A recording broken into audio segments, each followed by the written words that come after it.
Hello, and welcome to episode 66 of Policy Pulse. I am your host, Sachata, and today we are diving into one of the most contentious, emotional, and vital topics in the world of governance, the great debate between charter schools and traditional public schools. It is a pleasure to be here, Sachata.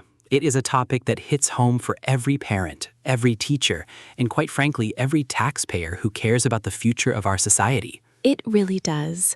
You know, Mr. Saroon, whenever I bring this up in social circles, the room instantly divides. People have such strong feelings about choice versus equity. Before we get into the heat of it, could you set the stage for us? What are we actually talking about when we say charter school? Of course.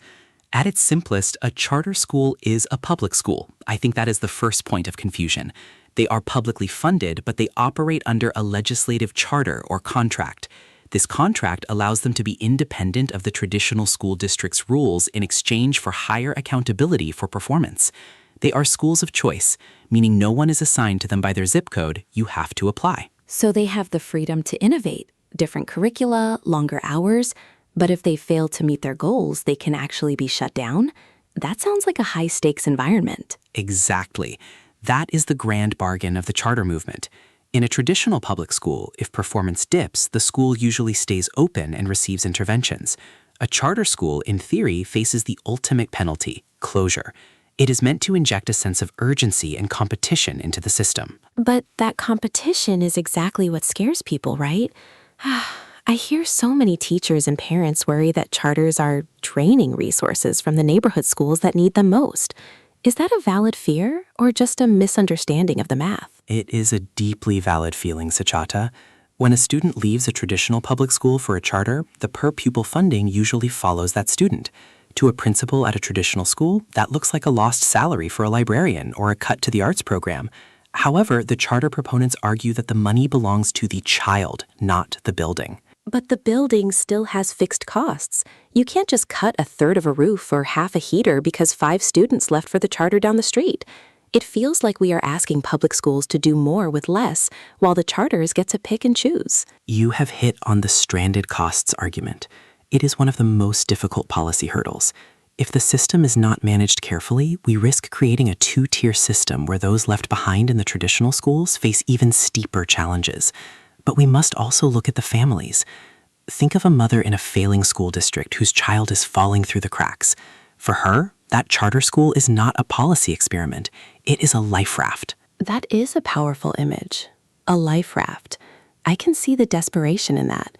But what about the students who aren't on that raft? There's a lot of talk about cream skimming, the idea that charters take the most motivated families and leave the students with the highest needs, like special education or English language learners, to the traditional system. That is a heavy accusation, and historically there was data to support it. Some charters weren't equipped for special needs, but policy has evolved. In many states now, charters are required by law to serve representative populations.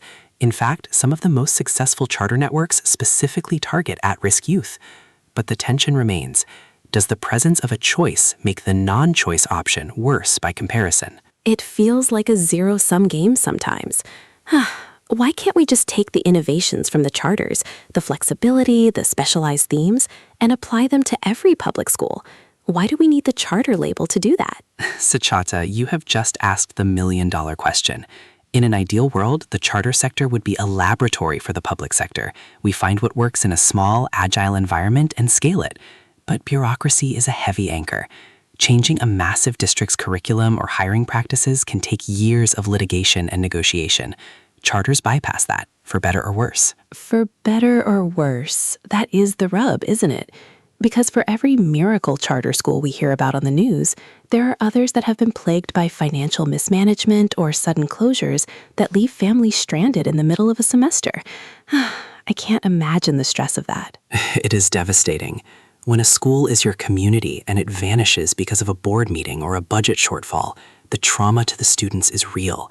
This is why policy analysts like myself argue for high-quality authorizing. We don't need more charters. We need better oversight. We need to ensure that if a school is given the public's trust and money, it is held to an incredibly high standard. So it's not just about charter versus public, it's about the quality of the policy.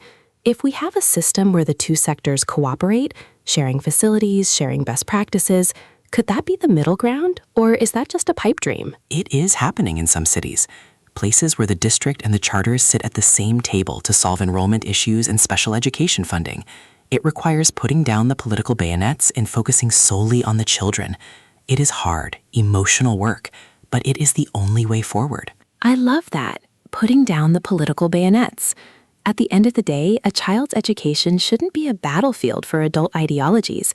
It should be about where that child can thrive. Exactly. Whether the sign on the door says charter or public, if there is a teacher inside who cares and a curriculum that challenges, that is a win for society. We just need to make sure every door leads to that kind of environment. Inspiredly. Mr. Saroon, thank you for bringing so much heart and nuance to this conversation. I think I see the landscape a little more clearly now. It's not black and white. It's a complex, living ecosystem. Gratitude, Suchata. It was a pleasure to share these reflections with you. Policy is ultimately about people, and I'm glad we centered on that today. Brightly. To our listeners, thank you for joining us for episode 66. We want to hear from you. What are your experiences with school choice? Reach out to us on our social channels. Until next time, stay curious and stay engaged. This has been Policy Pulse.